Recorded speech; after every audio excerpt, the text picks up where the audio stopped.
ओम गंग गणपते नमः। चलिए पुनः कथा में चलें। भगवान शिव की बारात आ रही है। इधर महाराज हेमांचल ने बड़ी तैयारी की। यहाँ हिमाचल रचऊ बिताना, बहुत सुंदर व्यवस्था। जनवासे में सारी तैयारियां जनवासे में। टेंट लगा हुआ, सब कुछ चित्रित हो, किसी प्रकार की ऐसी असुविधा ना हो। हेमांचल ने सबको बुलाया, नदी, पर्वत, तालाब इत्यादि। अरे शव, स्त्री, पुरुष, बच्चे और सयानों का रूप लेकर के आए। बहुत सुंदर जनवासा। आग बाने में खड़े हैं, बारात आने वाली है। उसमें बच्चे सयाने भी थे। और सर्वप्रथम देवराज इंद्र समाज के सहित आए। अब देवराज इंद्र को देख करके बच्चे बोले कि दूल्हा आ गए, दूल्हा आ गए। सयाने बोले चुप रहो, पहले जाकर पूछो कि वही दूल्हा सरकार हैं अथवा दूल्हा पीछे आ रहे हैं। बच्चों ने जाकर के कहा, क्षमा करें, क्रोध न कीजिए, क्या आप ही दूल्हा सरकार हैं? देवराज इंद्र बोले कि नहीं भाई, हम तो दासानुदास हैं, दूल्हा सरकार तो पीछे आ रहे हैं। जनवासा कहाँ है? बच्चों ने कहा कि दूल्हा सरकार के मित्र के दास इतने सुंदर हैं तो दूल्हा सरकार कितने सुंदर होंगे। देवराज इंद्र बोले कि रुके रहो, ठहरे रहो, जब ठहरोगे तब सुंदरता देख पाओगे, उनकी कैसी सुंदरता है। बच्चे खड़े रहे। थोड़ी देर बाद नारायण अपनी समाज के सहित आए और बच्चों ने कहा कि दूल्हा सरकार आ गए। सयाने बोले जाकर पूछो। बच्चों ने पुनः जाकर पूछा, क्या आप ही दूल्हा सरकार हैं? नारायण ने कहा कि नहीं, हम तो उनके सखा हैं। बोले जब सखा ऐसे हैं तो दूल्हा सरकार कैसे हो? हमें जनवासा दिखाओ। और जनवासे में चले गए। भगवान शिव जब आए, धूल उड़ने लगी और दिशाएं धूल से आच्छादित हो गए। जब भूतों को देखा, नाचहि गावहि गीत, परम तरंगी भूत सब देखहि अति विपरीत, देखने में अति विचित्र। बच्चों ने देखा कि ये बारात है कि यम की धार है, यम की सेना है। ऐसी बारात तो कभी देखी नहीं। विचित्र प्रकार के भूत, कोई गाता है, कोई नाचता है, कोई रोता है, कोई चीखता है, कोई चिल्लाता है, कोई आगे जाता है, कोई पीछे आता है। इस प्रकार की बारात को देख करके बच्चे विस्मित हुए, द्रवित हुए। और कहीं देखा जाए तो ऐसे भयावने, ऐसे डरावने वो भूत प्रेत थे। ये तो रही बारातियों की बात। भगवान शिव को देखिए, पता है दूल्हा राजा जब जाते हैं तब 4 पहिया वाहन पर बैठ करके जाते हैं। कहने का मतलब हो, दूल्हा घोड़े पर सवार होकर के जाते हैं, पर यहाँ भगवान शिव बैल पर सवार होकर के आए। बच्चों ने देखा दूल्हा बैल पर बैठ करके आ रहा है। और हमेशा दूल्हे का मुख सामने होता है। जैसे हम चल रहे हैं तो कैसे चलेंगे?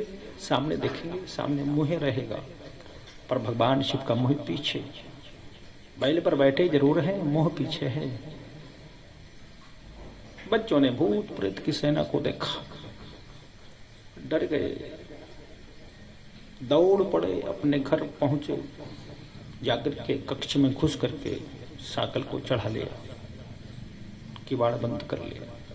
माताओं ने आवाज लगाई, क्या बात है, क्यों डर के आए हो, बारात आई है, बारात को देखो ना। बच्चों ने कहा कि वही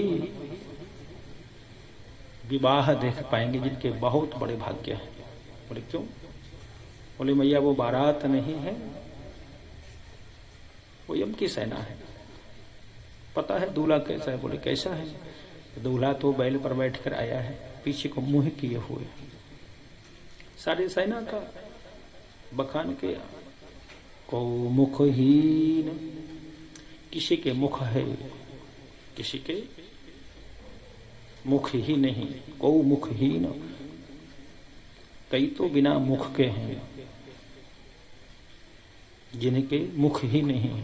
विपुल मुख का हो, किसी के दो दो चार चार मुख।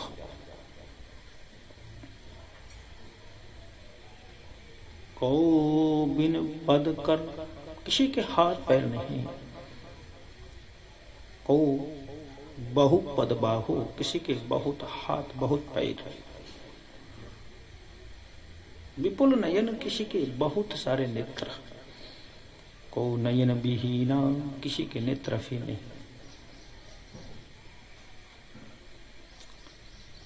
हृष्ट पुष्ट, कोई तो बहुत मोटे ताजे हैं। को अति तनखीना, को कई बिल्कुल कमजोर। ऊंचे नीचे, उल्टे सीधे, अनुकूल प्रतिकूल, सब तरह के बारातियों को देख करके हमको डर लगा। ये बच्चों ने कहा। भगवान शिव की बारात बड़ी विचित्र है। विचित्र का भाव ये नहीं, भगवान शिव सबको अपनाते हैं। कई लोग तो क्या करते हैं, अच्छी वस्तु है ना उसको ग्रहण करते हैं। उत्तमम ग्रहणन्ति, पर भगवान शिव तो जैसा भी हो, अच्छा हो बुरा हो, शुद्ध हो अशुद्ध हो,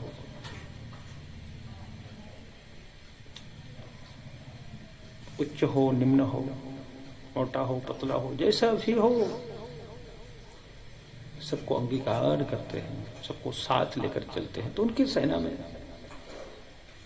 सब प्रकार के भूत प्रेत। ये तो रही बच्चों की बात। अब जब भूत आए, वो सजाने खड़े थे वहां स्वागत के लिए। एक भूत ने पूछा कि हमारे ठहरने की व्यवस्था कहाँ है, हम कहाँ ठहरे? तो सयाना कंपने लगा, जोर जोर से कांपे और कहे उस भूत से, हाथ जोड़कर बोला कि आपको कौन ठहरा सकता है? आपको कौन ठहरा सकता है? जो ठहराएगा वही ठहर जाएगा, इसलिए जहां ठहर जाओ वही आपकी व्यवस्था है। बूढ़े भी कप कपाने लगे। उन सारे बारातियों को जनवासा दिखाया और जनवासे में उनकी व्यवस्था की। बारातियों की बात मत करो भैया, ये तो भगवान शिव की बारात है। किसी की बारात में जो बाराती जाते हैं उत्पात अवश्य मचाते हैं। बहुत कम ऐसी बारातें देखी होंगी जिसमें उत्पात ना हो। बारातियों का एक ही काम होता है, उधम मचाना, उत्पात करना, उद्दंडता करना, तोड़ना फोड़ना, गिराना उठाना। इस प्रकार की बातें अक्सर देखी जाती है। तो शिव कथा पितृपक्ष के दौरान, क्योंकि हम इस संसार में आए हैं, हमारा दायित्व है कि हम किसी न किसी बहाने परमात्मा को याद करते रहें। हमारा जो समय है भगवान की भक्ति में कैसे न कैसे लगा रहे। जितना समय मिले, चाहे कम मिले, पर हमें जरूर अवश्य में जितना बन पाए भगवान की भक्ति में लगाना चाहिए।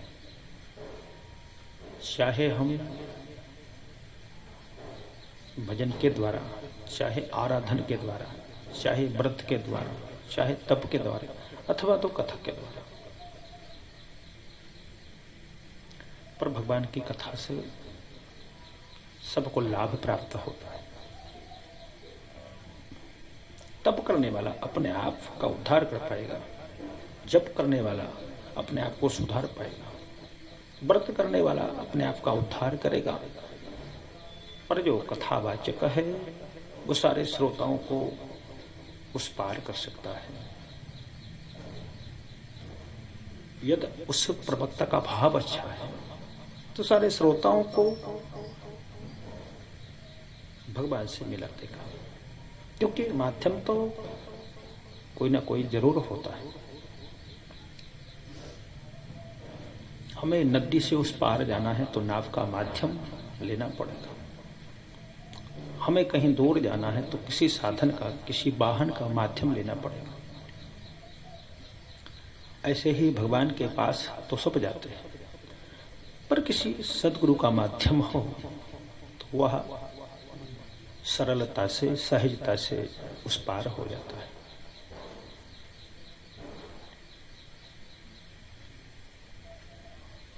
जैसे एक कुशल नाविक, कुशल मल्लाह नौका को फेंक करके पार लगा देता है, उसी प्रकार से एक सद्गुरु होना चाहिए। गुरु भी ऐसा युक्ति है कि गुरु बनाओ जानकर और पानी पियो छान कर।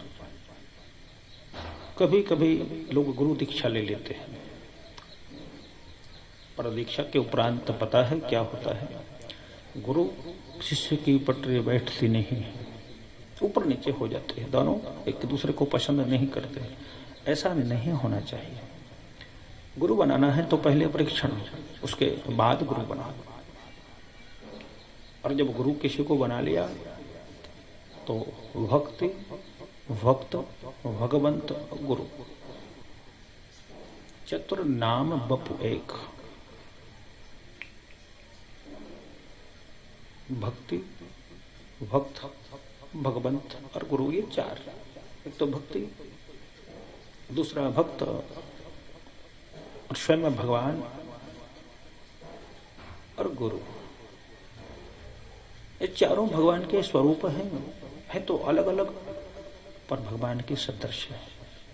जिसको हम गुरु बना लें वो भगवान के समान है, फिर उसके प्रति अश्रद्धा, कुभाव हमारा जागृत नहीं होना चाहिए। पहले विचार कर सकते हैं, पर पीछे गुरु बनाकर हम उसकी बुराई करें तो फिर हमारे दोनों लोक बिगड़ जाते हैं, यह लोक और परलोक। गुरु के वचन प्रतीत न जेहि, गुरु बनाकर फिर गुरु वाक्य में जिसको विश्वास न हो उसको स्वप्न में भी सुख और सिद्धि प्राप्त नहीं हो सकती। तो गुरु एक मार्गदर्शक, गुरु एक उद्धारक, गुरु परमात्मा से मिलाने वाला होता है। समाज में सबको सद्गुरु की आवश्यकता होती है।